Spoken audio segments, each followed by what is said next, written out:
glorious moments. ഇന്ന് നമുക്ക് Charles ഡിക്കൻസിന്റെ തന്നെ മറ്റൊരു നോവലുണ്ട്. അതും ഇതുപോലെ തന്നെ വളരെ മനോഹരമായ ഒരു നോവലയാണ്. നോവല എന്ന് പറഞ്ഞാൽ പൂർണ്ണമായ ഒരു നോവലല്ല, നോവലിനേക്കാൾ ചെറുതാണ്. ഒരു തീമിൽ ചുരുക്കം കഥാപാത്രങ്ങളോടുകൂടെ മുന്നേറി പോകുന്നു. എന്നാൽ അത് ആ കഥാപാത്രങ്ങളുടെ കൂടുതൽ ആഴങ്ങളിലേക്ക് പോകാതെ സാധാരണ നോവലുകൾ ചെയ്യുന്ന പോലെ അങ്ങനെ പോകാതെ എഴുതുന്നതാണ് നോവല എന്ന് പറയുന്നത്. ഏണസ്റ്റ് ഹെമിംഗ്വേയുടെ കിഴവനും കടലും അതൊക്കെ നോവലുകളുടെ ഉദാഹരണങ്ങളാണ്. നമ്മൾ ഇന്ന് ഈ ചാൾസ് ഡിക്കൻസിന്റെ മറ്റൊരു novel the haunted man and ghost എന്ന് പറഞ്ഞൊരു നോവലുണ്ട്. ഹോണ്ടഡ് മാൻ, അതാണ് ആ കഥയുടെ പേര്.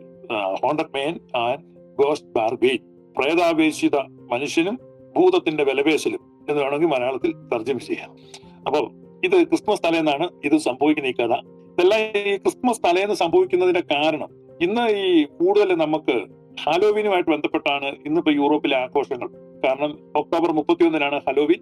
ഒക്ടോബർ 31 ഹലോവിൻ വരുന്ന സമയത്ത് ഈ കൂടുതലും പ്രേത കഥകളും പ്രത്യേകിച്ച് ഹൊറർ മൂവീസ് ഒക്കെ റിലീസ് ചെയ്യുന്നത് ഹലോവിനോടുള്ള കണക്ഷനിലാണ്. കൂടുതൽ നമ്മൾ ഹൊറർ സ്റ്റോറീസ് ആളുകൾ വായിക്കുകയും പറയുകയെല്ലാം ചെയ്യുന്ന ഹലോവിനിലേക്ക് മാറി. പക്ഷെ പണ്ട് അങ്ങനെയല്ലായിരുന്നു. ഹലോവിനിൽ അങ്ങനെ ഒരു പാരമ്പര്യമില്ലായിരുന്നു. ക്രിസ്മസ് ട്രഡീഷൻ ആയിരുന്നു ക്രിസ്മസിന്റെ തലേ ദിവസം പ്രേതകഥകൾ പറയുക എന്നുള്ളത്. യൂറോപ്യന്മാരുടെ കാര്യം ഞാൻ പറയുന്നത് കേട്ടോ. മലയാളികളുടെ ക്രിസ്മസ് പാരമ്പര്യം അതൊന്നും അല്ല എന്ന് നമുക്കറിയാം. നമ്മുടെ പാരമ്പര്യങ്ങൾ വേറെയാണ്. ഇപ്പോ ഈ യൂറോപ്യന്മാരുടെ ക്രിസ്മസ് പാരമ്പര്യത്തിൽ ഈ ക്രിസ്മസിന്റെ തലേ ദിവസം, അതാണ് ഏറ്റവും ഇരുട്ടുള്ള ദിവസം. വിന്റർ സോൾസ്റ്റിസ് ആണ് വരുന്നത്. ഏറ്റവും കട്ട പിടിച്ച് ഇരുട്ടുള്ളതാണ്. അതിനുശേഷമാണ് വെളിച്ചം ഭൂമിയിലേക്ക് അവതരിക്കുന്നത്. യോഹന്നാൻ ശ്ലീഹ പറയുന്നുണ്ട്, മനുഷ്യരെ പ്രകാശിപ്പിക്കുന്ന വെളിച്ചം ലോകത്തിലേക്ക് വന്നുകൊണ്ടേയിരുന്നു. ആ വെളിച്ചം ഒടുവില് ഡിസംബർ 25 ഏറ്റവും വലിയ ഇരുട്ടുള്ള ദിവസം കഴിയുമ്പോൾ ആ വലിയ അന്ധകാരത്തിന് നടുവിൽ ആ വെളിച്ചം വന്നു. അതാണ് ക്രിസ്മസിന്റെ ഇമേജറിയുടെ ഒരു ബ്യൂട്ടി. നമ്മൾ ഇന്ന് haunted man and the ghost bargain എന്ന ചാൾസ് ഡിക്കൻസിന്റെ തന്നെ അദ്ദേഹത്തിന്റെ 4 രചനകളുണ്ട്. അതിൽ ഒന്നാമത്താണ് ഈ ക്രിസ്മസ് കാരൾ എന്ന് പറഞ്ഞ് നമ്മൾ കഴിഞ്ഞ ദിവസം. ഇന്ന് നമ്മൾ ആ രണ്ടാമത്തെ ബുക്കിനെ പറ്റിയാണ് ചിന്തിക്കുന്നത്. ഇത് ക്രിസ്മസിന്റെ മെസ്സേജുമായിട്ട് വളരെ ബന്ധമുണ്ട്. ചാൾസ് ഡിക്കൻസിന്റെ രചനാ വൈഭവം മുഴുവൻ നമുക്ക് ഈ നോവലിൽ നമുക്ക് കാണാൻ പറ്റും. എന്നെ വളരെ ക്രിസ്മസ് കാരൾ പോലെ തന്നെ വളരെ ആകർഷിക്കുകയും സ്വാധീനിക്കുകയും ചെയ്ത ഒരു ഗ്രന്ഥമാണ്. അതുകൊണ്ടാണ് ഇന്ന് ഇതേപ്പറ്റി പറയുന്നത്. നിങ്ങൾ ഈ കഴിഞ്ഞ ദിവസം ഞാൻ ശുപാർശ ചെയ്തതുപോലെ നിങ്ങൾ എത്ര പേര് വായിച്ചെന്ന് എനിക്കറിയത്തില്ല. മിക്ക ആളുകൾ എനിക്ക് മെസ്സേജ് സ്കൂളിൽ പഠിച്ചിട്ടുള്ളതാണ് ക്രിസ്മസ് കാരൾ. അപ്പോൾ ഈ ഹോണ്ടഡ് മാൻ പഠിച്ചിട്ടുണ്ടോ എന്ന് എനിക്കറിയത്തില്ല. ഞാൻ പഠിച്ചിട്ടില്ല. ഏതെങ്കിലും സിലബസിൽ ഏതെങ്കിലും കാലത്തുണ്ടായിരുന്നോ എന്ന് എനിക്കറിയത്തില്ല. ഇതും പക്ഷേ ജസ്റ്റ് നിങ്ങൾ ഗൂഗിൾ ചെയ്താൽ ഇതിന്റെ PDF ഫ്രീ ആയിട്ട് കിട്ടും. ജസ്റ്റ് നിങ്ങൾ ഇത് റീഡ് ചെയ്യുക. നല്ലതാണ്. ഈ വർഷത്തിന്റെ അവസാനമാണ്, ഹോളിഡേ സീസൺ ആണ്. വർഷത്തിന്റെ അവസാനം ഈ ക്രിസ്മസ് റിലേറ്റഡ് ലിറ്ററേച്ചർ ഒക്കെ വായിക്കുന്നത് നല്ലതാണ്. സമയവും സാവകാശവും ഉണ്ടെങ്കിൽ വായിക്കാൻ ഞാൻ I strongly recommend and encourage you all of you to read this book. ഇതൊരു ക്രിസ്മസ് സായാഹ്നത്തിൽ അഥവാ ക്രിസ്മസ് ഈവ്, ക്രിസ്മസിന്റെ തലേന്ന് ആണ് സംഭവിക്കുന്നത്. നമ്മുടെ ഇതിനകത്തെ മുഖ്യ കഥാപാത്രം റെഡ്ലോ എന്നാണ് അദ്ദേഹത്തിന്റെ പേര്. റെഡ്ലോ എന്ന് പറഞ്ഞ ഒരു കെമിസ്ട്രി പ്രൊഫസറാണ്. അദ്ദേഹത്തിന് വളരെയധികം ഈ ദുരനുഭവങ്ങൾ ജീവിതത്തിൽ ഉണ്ടായിട്ടുള്ള വ്യക്തിയാണ്. ഭൂതകാലത്തിൽ continuously tormented by the past memories and wounds. ജീവിതത്തിൽ ഒത്തിരി തിക്താനുഭവങ്ങൾ ഉണ്ടായിട്ടുള്ള, തിരസ്കരിക്കപ്പെട്ട അനുഭവങ്ങൾ, മുറിവേൽക്കപ്പെട്ട അനുഭവങ്ങളെല്ലാം ഉള്ള ഒരു വ്യക്തിയാണ്. നിരന്തരമായി തന്റെ ഭൂതകാലത്താൽ വേട്ടയാടപ്പെടുന്ന റെഡ്ലോ എന്ന് പറയുന്ന ഒരു പ്രൊഫസറെ കേന്ദ്രീകരിച്ചാണ് ഈ കഥ പുരോഗമിക്കുന്നത്. ക്രിസ്മസിന്റെ തലേ ദിവസം പറഞ്ഞാൽ ക്രിസ്മസ് തലേ രാത്രിന്റെ അടുത്തേക്ക് ഒരു ഭൂതം പ്രത്യക്ഷപ്പെടുകയാണ്. Ghost appear to him. അപ്പോൾ ഈ ഭൂതത്തിന് ഒരു പ്രത്യേകത ഉണ്ട്. ഈ ഭൂതം വന്ന് ഇദ്ദേഹത്തിന് ഒരു ഓഫർ കൊടുക്കുകയാണ്. ഇദ്ദേഹത്തിന്റെ ദുഃഖങ്ങൾ ഇദ്ദേഹത്തെ വേട്ടയാടിക്കൊണ്ടിരിക്കുകയാണ്. തന്റെ സഹോദരിയുടെ മരണം, ഏറ്റവും അടുത്ത സുഹൃത്ത് തന്നെ മുറ്റിക്കൊടുത്ത സംഭവം, അതുപോലെ തന്റെ ജീവിതത്തിലെ മറ്റനേക വേദനിപ്പിച്ച അനുഭവങ്ങൾ, ഇതെല്ലാം ഓർത്ത് ഈ ക്രിസ്മസിന്റെ തലേ ദിവസവും വളരെ നീറി വിഷമിച്ചിരിക്കുന്ന ഈ മനുഷ്യന്റെ അരികിലേക്ക്, കാരണം അദ്ദേഹത്തെ സംബന്ധിച്ച് അദ്ദേഹം ഒരു കെമിസ്ട്രി പ്രൊഫസറാണ്.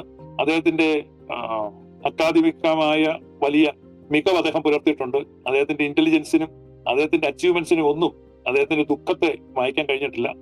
താൻ വലിയ ബുദ്ധി വൈഭവമുള്ള ആളാണ്. ധാരാളം നേട്ടങ്ങൾ വൈജ്ഞാനിക മേഖലകളിൽ നേട്ടങ്ങൾ ഉണ്ടാക്കിയിട്ടുണ്ട്.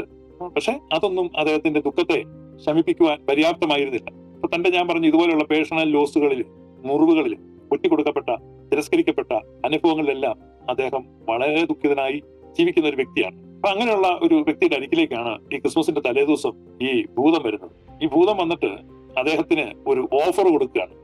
ഈ ഭൂതം വെക്കുന്ന ഓഫർ വളരെ ആകർഷകമായ ഒരു ഓഫറാണ്.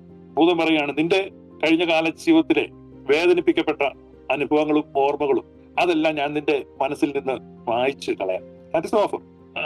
ഓരോ സെക്കൻഡിലും നമ്മുടെ ഉള്ളിൽ, അതായത് നമ്മളിപ്പോ ഒരു വർത്തമാനകാല യാഥാർത്ഥ്യത്തിൽ ജീവിക്കുകയും പല കാര്യങ്ങളിൽ ഇടപെടുകയും ചെയ്യുമ്പോൾ നമുക്ക് അങ്ങനെ മെമ്മറീസ് നമ്മളെ ഹോണ്ട് ചെയ്യുന്നില്ല, ബിസി ആയിട്ട് എൻഗേജ്. പക്ഷെ ഒരു ബ്രേക്ക് എടുത്താൽ അറിയാതെ ഈ ഹൃദയത്തിന്റെ അടിയിൽ നിന്ന് ഇങ്ങനെ ഒരു നിശ്വാസത്തോടൊപ്പം പഴയകാല ഓർമ്മകൾ ഇങ്ങനെ പൊങ്ങി വരിക. പല മുഖങ്ങളും പല സംഭവങ്ങളും, നമ്മൾ കൈവിട്ട അവസരങ്ങൾ, നഷ്ടപ്പെട്ടു പോയ സൗഭാഗ്യങ്ങൾ, ജീവിതത്തിലെടുത്ത തെറ്റായ തീരുമാനങ്ങൾ, മുറിവേൽക്കപ്പെട്ട അനുഭവങ്ങൾ, ഉടഞ്ഞുപോയ ബന്ധങ്ങൾ, തകർച്ചകൾ, അപകടങ്ങൾ, രോഗങ്ങൾ, നഷ്ടങ്ങൾ, പലവിധ കഷ്ടങ്ങൾ, ഇതെല്ലാം ഇങ്ങനെ ഹോണ്ട് ചെയ്തുകൊണ്ടിരിക്കും. ഇറ്റ്സ് എ ഹോണ്ടഡ് മാൻ. ഒരുപക്ഷെ എന്നെ കേൾക്കുന്ന നിങ്ങൾ ഒരുപക്ഷെ ഒരു ഹോണ്ടഡ് മാൻ ആയിരിക്കും. അങ്ങനെ ഹോണ്ടഡ് മാൻ ആണ്. ഒരു തരത്തിലും ആശ്വാസം കണ്ടെത്താൻ കഴിയുന്നില്ല. ജീവിതത്തിൽ നമ്മൾ ചിരിക്കാറുണ്ട്, പല കാര്യങ്ങളിൽ ഇപ്പൊ വിരുന്നിന് വിളിച്ചാൽ പോകാറുണ്ട്, സന്തോഷിക്കാറുണ്ട്, മൂവി കാണാറുണ്ട്, സൈറ്റ് സീയിങ്ങിന് പോകാറുണ്ട്. ഇതൊക്കെ പോകേണ്ട ഒരു അണ്ടർലൈൻ കറന്റ് ഓഫ് സോറോസ് നമ്മുടെ ഹൃദയത്തിന്റെ അടിത്തട്ടിലൂടെ ഒരു വിഷാദത്തിന്റെ അരുവി ഇങ്ങനെ ഒഴുകിക്കൊണ്ടിരിക്കും നിതാന്തമായിട്ട്. എന്ന് പറഞ്ഞാൽ അടിസ്ഥാന പ്രകൃത വിഷാദമാണ്. അടിസ്ഥാന പ്രകൃതി നമ്മുടെ അകത്ത് ഉള്ളിന്റെ ഉള്ളിൽ ഒരു ദുഃഖം തളം കെട്ടി കിടക്കുക. അപ്പൊ ഇത് ഇടയ്ക്കിടയ്ക്ക് അഗ്നിപർവ്വതം പൊട്ടുന്ന പോലെ എറപ്റ്റ് ചെയ്തുകൊണ്ടിരിക്കും ഈ ദുഃഖങ്ങൾ. അതുകൊണ്ട് നമ്മുടെ ജീവിതത്തിൽ കണ്ടിന്യൂസ് ആയിട്ട് സന്തോഷിക്കാൻ പറ്റുന്നില്ല. ഭൂതകാലത്തിന്റെ ഈ വല്ലാത്ത ഒരു പിടിയാണ്. അതിനെ ഹോണ്ടഡ് മാൻ എന്ന് വിശേഷിപ്പിക്കുന്നു. ഈ മനുഷ്യൻ പാസ്റ്റ് മെമ്മറീസിനാൽ, ഭൂതകാല സ്മരണകളാൽ വേട്ടയാടപ്പെടുകയാണ്.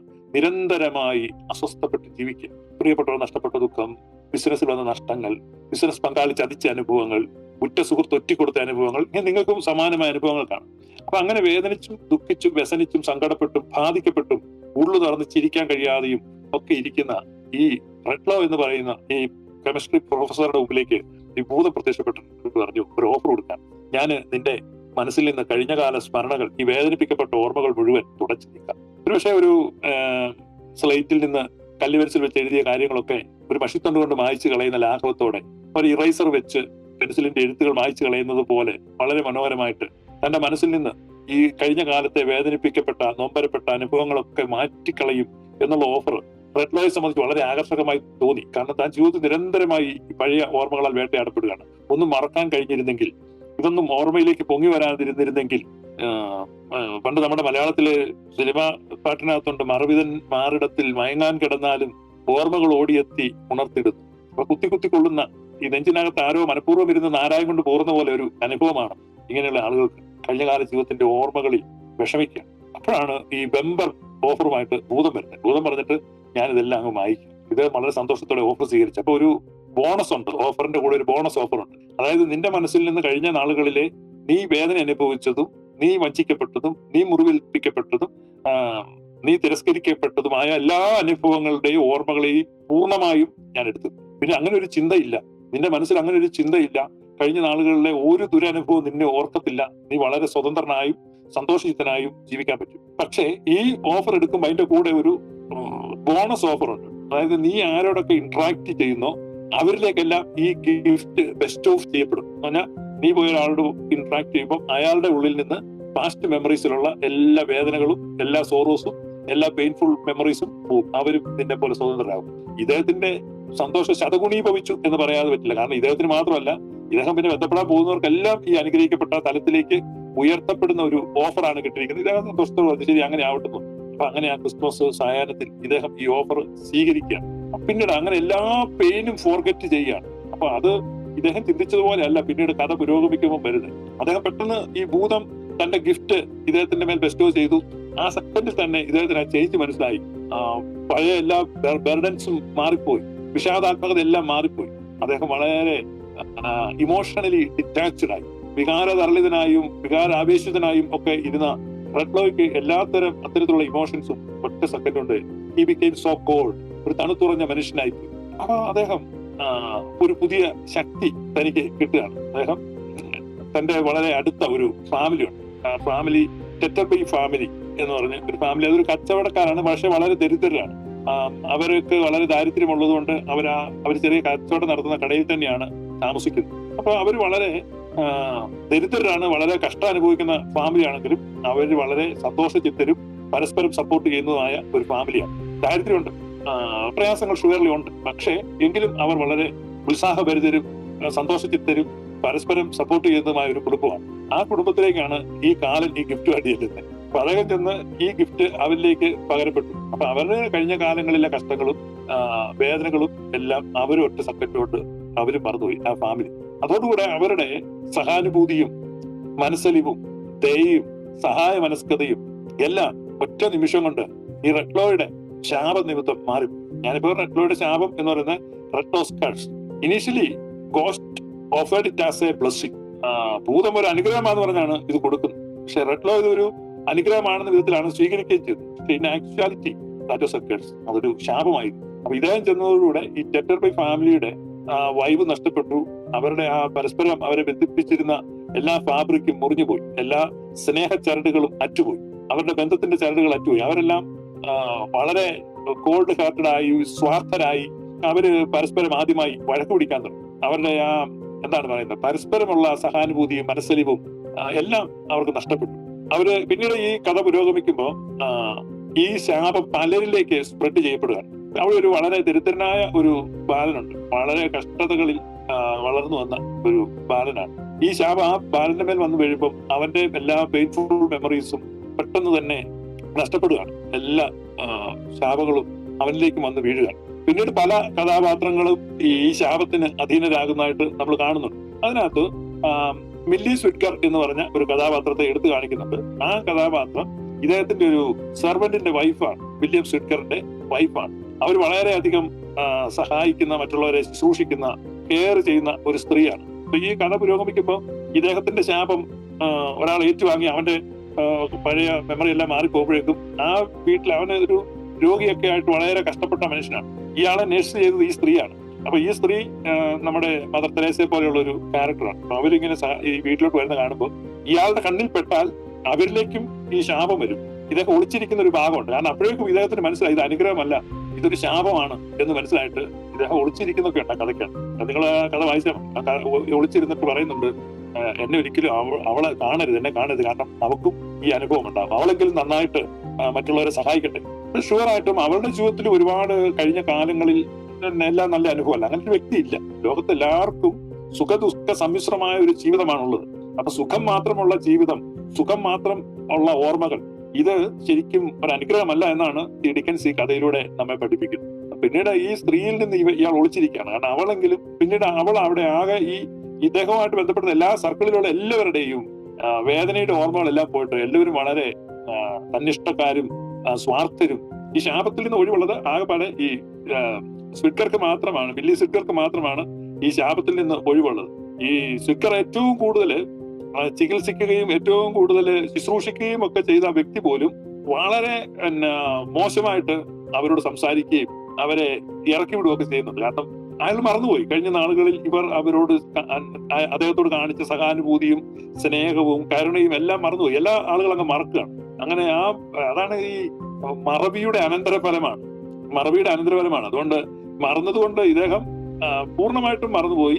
എല്ലാ ആളുകളും പഴയ അനുഭവങ്ങളും പഴയ വേദനകളും എല്ലാം മറന്നിട്ട് ആളുകൾ തികച്ചും വ്യത്യസ്തരായിട്ട് പെരുമാറുകയാണ്. അതാണ് നമ്മൾ ഈ കഥയിൽ കാണുന്നത്. അവസാനം ഇതൊരു വലിയ പ്രതിസന്ധിയായി മാറി. പിന്നീട് നമ്മൾ അതിനകത്തൊരു പയ്യനെ കാണുന്നുണ്ട്. ഞാൻ ദരിദ്ര ബാലൻ, നഗ്നപാതനായി നടക്കുന്ന ബെയർ ഫുട്ടഡ് ബോയ് എന്നാ പറയുന്നത്. ഈ അവസാനം റെട്ലോ ഭൂതത്തോട് പ്രാർത്ഥിക്കണം. അവസാനം ഭൂതത്തോട് പറയുകയാണ്, ഇതൊന്ന് തിരിച്ചെടുക്കണം, ഈ ഗിഫ്റ്റ്. കാരണം എനിക്കിങ്ങനെ ജീവിക്കണ്ട. കാരണം അദ്ദേഹം നോക്കുക എല്ലാ കണക്ഷൻസും പോയി, വികാരങ്ങളെല്ലാം നഷ്ടപ്പെട്ടു. അപ്പൊ അദ്ദേഹം പറയാണ്, ഈ ഭൂതത്തോട് പറയാണ് ഇതൊന്ന് തിരിച്ചെടുക്കണം. അപ്പൊ ഭൂതം അദ്ദേഹത്തോട് പറയാണ്, അവിടെ കിടന്നുറങ്ങുന്ന ബെയർ ഫുട്ടഡ് ബോയ്, ആ നഗ്നപാതനായി കിടന്നുറങ്ങുന്ന ദരിദ്ര ബാലൻ, അവനാണ് നിന്റെ ഈ ശാപത്തിന്റെ എംബോഡിമെന്റ്. നീ നോക്കൂ. അപ്പൊ റെട്ലോ നോക്കുമ്പോ ആ കുഞ്ഞ് അവിടെ കിടന്നുറങ്ങുന്നു. അങ്ങനെ ഈ റെട്ലോ ഒരു പുതപ്പെടുത്ത് ആ കുഞ്ഞിനെ പുതപ്പിക്കുകയാണ്. ആ കുഞ്ഞിനെ പുതപ്പിക്കുന്നത് ആൻ ആക്ട് ഓഫ് കമ്പാഷൻ, മനസ്സലിവിന്റെ ഒരു ആക്ടാണ്. ഈ പുതപ്പെടുത്ത് റെട്ലോ ഈ കുഞ്ഞിനെ പുതപ്പിക്കുന്നതിലൂടെ ഈ കേഴ്സ് എല്ലാം ബ്രേക്ക് ആയി പോകും. എല്ലാവർക്കും എല്ലാ ഓർമ്മകളും തിരിച്ചു കിട്ടുന്നു. പെട്ടെന്ന് ഈ സ്വിറ്റ്കറിനോട് മോശമായി പെരുമാറിയ ആൾ പോയി സ്വിറ്റ്കറിനോട് മാപ്പ് പറയുന്നുണ്ട്. എല്ലാവർക്കും പഴയ സന്തോഷം തിരിച്ചു കിട്ടും. ഈ റെട്ലോയുടെ പഴയ ഓർമ്മകളൊക്കെ തിരിച്ചു വരിക. പഴയ ഓർമ്മകൾ തിരിച്ചു വരുമ്പോൾ പണ്ട് ആ ഓർമ്മകളെ കണ്ടിരുന്നത് പോലെ അല്ല ഇപ്പോൾ കാണുന്നത്. ഇപ്പൊ വളരെ പോസിറ്റീവായിട്ട് അദ്ദേഹത്തിന് കാണാം. അദ്ദേഹത്തിന്റെ മനസ്സിലേക്ക് ആ ഓർമ്മകൾ തിരിച്ചു വരുന്നതുകൂടെ എല്ലാത്തരം വികാരങ്ങളും എല്ലാത്തരം ചിന്തകളും ഒരുമിച്ച് ഇങ്ങനെ കയറി വരുമ്പോൾ റെട്ലോ അതിനെ വളരെ വെൽക്കമിങ് ആയിട്ട് അതിനെ സ്വീകരിക്കുക. ഭൂതകാലത്തിലെ ഓർമ്മകൾ, കാരണം നഷ്ടപ്പെട്ടു പോയ ഒരു ടൈമിലാണ് അദ്ദേഹത്തിന് തന്റെ ജീവിതത്തിലെ സങ്കടങ്ങളുടെയും ദുഃഖങ്ങളുടെയും നഷ്ടങ്ങളുടെയും ഒക്കെ വില മനസ്സിലായത്. There he realized the value of sorrows. അപ്പൊ അദ്ദേഹത്തിന് മനസ്സിലായി, ഡോണ്ട് വേസ്റ്റ് യുവർ സോറോസ്. നിങ്ങളുടെ ദുഃഖങ്ങളെ നിങ്ങൾ പാഴാക്കി കളയരുത്. അപ്പൊ നമ്മൾ പലപ്പോഴും ഒരു മനുഷ്യന്റെ ക്യാരക്ടർ ഷേപ്പ് ചെയ്യുന്നത് അവിടെ സോഷ്യൽ ഫാബ്രിക് ഉണ്ടാകുന്നത് തന്നെ നമ്മുടെ ജീവിതത്തിലെ കഷ്ടങ്ങളും ദുഃഖങ്ങളും നഷ്ടങ്ങളും ഒക്കെ ആ അനുഭവത്തിലൂടെ ഒക്കെ നമ്മൾ കടന്നു പോകുന്നത്. അതെല്ലാം കൂടെ ചേർന്നാണ് നമ്മളെ ഷേപ്പ് ചെയ്യുന്നത്, നമ്മളെ ചേർത്ത് നിർത്തുന്നത്, നമ്മളെ ഒരുമിച്ച് നിർത്തുന്നത്, നമ്മൾക്ക് ഭാവിയിലെ വെല്ലുവിളികളെയും അനിശ്ചിതത്വത്തെയും ഒക്കെ നേരിടാൻ കരുത്ത് പകരുന്നതൊക്കെ അങ്ങനെയാണ് എന്ന് ഈ റെഡ്ലോ മനസ്സിലാക്കുക. അല്ലെങ്കിൽ റെഡ്ലോയുടെ എന്ന കഥാപാത്രത്തിലൂടെ ചാൾസ് ഡിക്കൻസ് നമ്മളെ മനസ്സിലാക്കി തരിക. നമ്മളെ പലപ്പോഴും നമ്മളും ആഗ്രഹിക്കാറുള്ളതാണ് ഒരിക്കലും ഒരു ദുഃഖവും ഇല്ലാത്ത ജീവിതം. അല്ലെങ്കിൽ കഴിഞ്ഞ നാളുകളിൽ നമ്മുടെ പാസ്റ്റിലേക്ക് നോക്കിയിട്ട് അത് അങ്ങനെ ആയിരുന്നെങ്കിൽ, ഇത് ഇങ്ങനെ ആയിരുന്നെങ്കിൽ, അന്ന് ഞാൻ ആ തീരുമാനം എടുത്തിരുന്നെങ്കിൽ, വേണ്ടായിരുന്നു, അങ്ങനെയല്ല ഇങ്ങോട്ട് പോയിരുന്നെങ്കിൽ, ഒരുപാട് എന്താണ് ഇച്ഛാഭംഗങ്ങൾ, മോഹഭംഗങ്ങൾ, പല അനുഭവങ്ങളും നമുക്കുണ്ട്. അപ്പൊ അങ്ങനെയുള്ള അനുഭവങ്ങളിലൂടെ നമ്മൾ തെറ്റായ നിഗമനങ്ങളിൽ എത്തിയിട്ട് നിതാന്ത ദുഃഖത്തിന്റെ വലിയ നീർച്ചുഴികളിലും അന്ധകാരത്തിന്റെ വാൽമീകങ്ങളിലുമൊക്കെ ജീവിതം തളച്ചിട്ടിരിക്കുന്ന ആളുകളുണ്ട്. അപ്പൊ അവർക്കുള്ള വലിയ ശക്തമായ ഒരു ക്രിസ്മസ് മെസ്സേജാണ് ഇദ്ദേഹം കൊടുക്കുന്നത്. കാരണം നമ്മൾ ഒട്ടും കഴിഞ്ഞ ക്രിസ്മസ് കാരലിനകത്തെ സ്ക്രൂജിന്റെ കഥ പറഞ്ഞതുപോലെ തന്നെ ഇവിടെ നമ്മൾ ആരും പ്രതീക്ഷിക്കുന്ന അല്ലെങ്കിൽ ആരും ആഗ്രഹിക്കുന്ന ഒരു കാര്യമാണ് നമുക്ക് ദുഃഖങ്ങളില്ല, അല്ല കഴിഞ്ഞ നാളുകളിലെ ദുഃഖങ്ങളൊന്നും ഓർക്കാതെയും ദുഃഖങ്ങളൊന്നും വരാതെയും. പക്ഷെ കഴിഞ്ഞ നാളുകളിലെ അനുഭവങ്ങളെ, തകർച്ചകളെ, നഷ്ടങ്ങളെ എല്ലാം മറ്റൊരു പെർസ്പെക്റ്റീവിൽ കാണാൻ സഹായിക്കുന്ന ഒരു രചനയാണ് ചാൾസ് ഡിക്കൻസ് നടത്തിയിട്ടുള്ളത്. അതുകൊണ്ട് ഇത് എന്റെ ഒരു ഫേവററ്റ് പീസ് ഓഫ് ലിറ്ററേച്ചർ ആയിട്ടാണ് ഞാൻ കണക്കാക്കുന്നത്.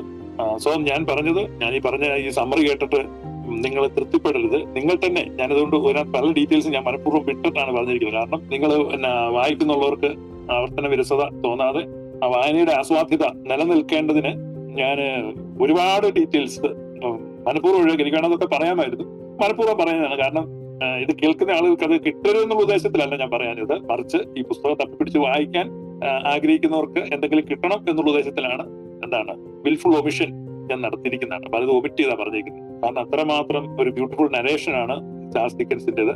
ഇത് വളരെ ചെറിയൊരു ബുക്കാണ്. നിങ്ങൾക്ക് ചുമ്മാ ഗൂഗിൾ ചെയ്താൽ കിട്ടും. ഗൂഗിൾ ചെയ്യുമ്പോൾ haunted man and the ghost bargain PDF എന്ന് സെർച്ച് ചെയ്താൽ നിങ്ങൾക്ക് കിട്ടും. വായിക്കുക, നല്ല ബുക്കാണ്.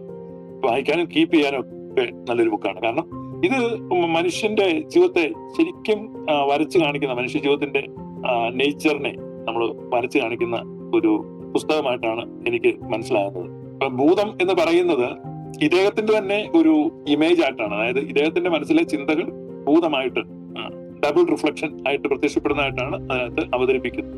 കാരണം ഇത് ഭൂതം എന്ന് പറയുന്നത് ഇത് ജീവിതത്തിന്റെ വെല്ലുവിളികളെയും അല്ലെങ്കിൽ നമ്മൾ ബൈപ്പാസ് ചെയ്തിട്ട് ജീവിതത്തിന്റെ വേദനകളെയും കഷ്ടതകളെയും എല്ലാം ബൈപ്പാസ് ചെയ്യാനൊക്കെ ശ്രമിക്കുന്ന ആളുകൾക്കുള്ള ഒരു താക്കീതാണ്. അപ്പം നമ്മൾ വേദനകളിൽ നിന്നുള്ള വിമുക്തി, പലരും മദ്യത്തിൽ അഭയം തേടുന്നു, അല്ലെങ്കിൽ ഇന്നിപ്പോ ഈ മയക്കുമരുന്ന് ഒക്കെ ഉപയോഗിക്കുന്നു. മയക്കുമരുന്നിന്റെ ഒക്കെ ഉപയോഗം വളരെ കൂടുതലാണ്.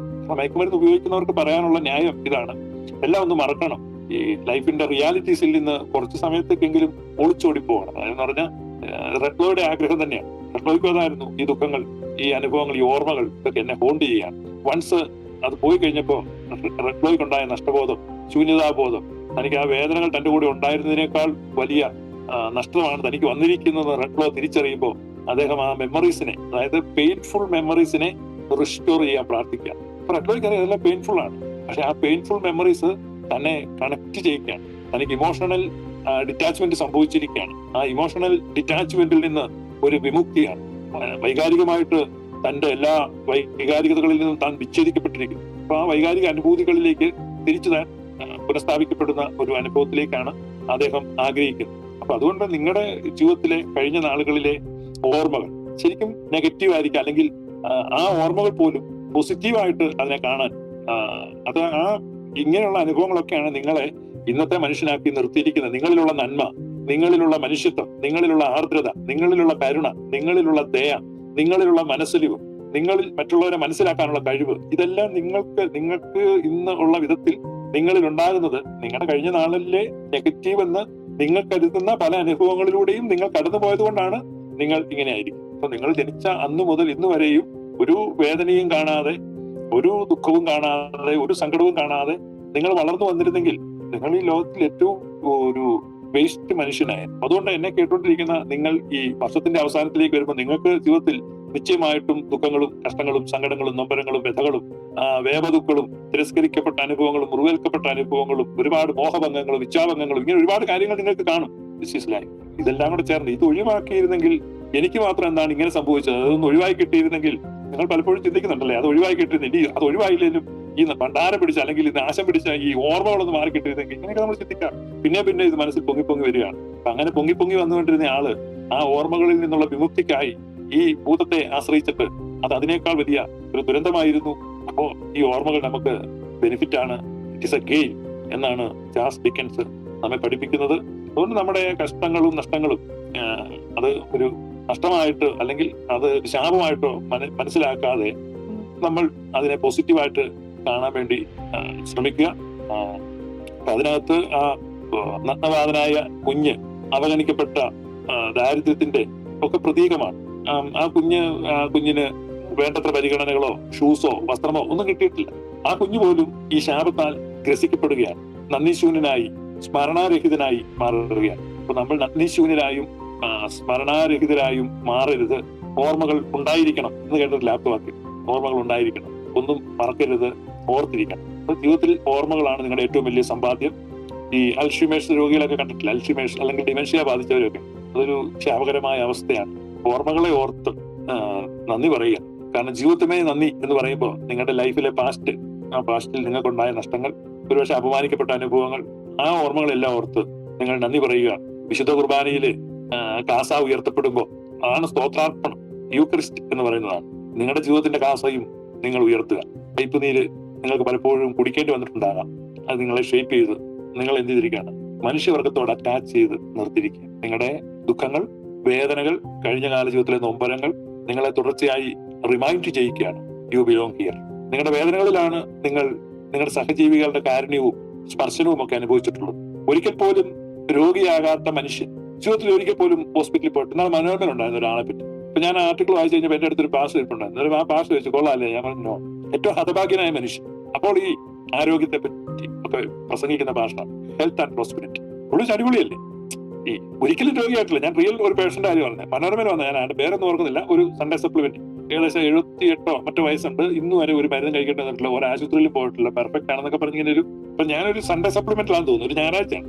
ഞായറാഴ്ചകളിലൊക്കെ ഞാൻ അന്ന് അക്കാലത്ത് ഞങ്ങളുടെ വീട്ടിലൊക്കെ ഒത്തിരി ആളുകൾ വരുമായിരുന്നു. ഈ പെന്തക്കോസ് യോഗ ഒക്കെ ഉള്ളത്, യോഗം കഴിഞ്ഞിട്ട് പല ആളുകളും വരുമായിരുന്നു. അപ്പൊ ഞാൻ ഇന്ന് ഓർക്കുന്നു, ഞാൻ ഈ ഉച്ച കഴിഞ്ഞിട്ട് രാവിലെ പ്രാർത്ഥന ഉള്ളത് കഴിഞ്ഞിട്ട് മനോരമ പത്രം വായിച്ചപ്പോൾ ഇയാൾ എന്റെ സൈഡിൽ ഇരിപ്പുണ്ടായി. അപ്പൊ ഞാനത് വായിച്ചു കഴിഞ്ഞപ്പോഴേക്കും എന്നോട് ആ പാസ് വെച്ച് അടിപൊളിയല്ലേ എന്ന് എന്ന് പറഞ്ഞു. ഞാൻ പറഞ്ഞോ, ഏറ്റവും ഹതഭാഗ്യനായ മനുഷ്യൻ.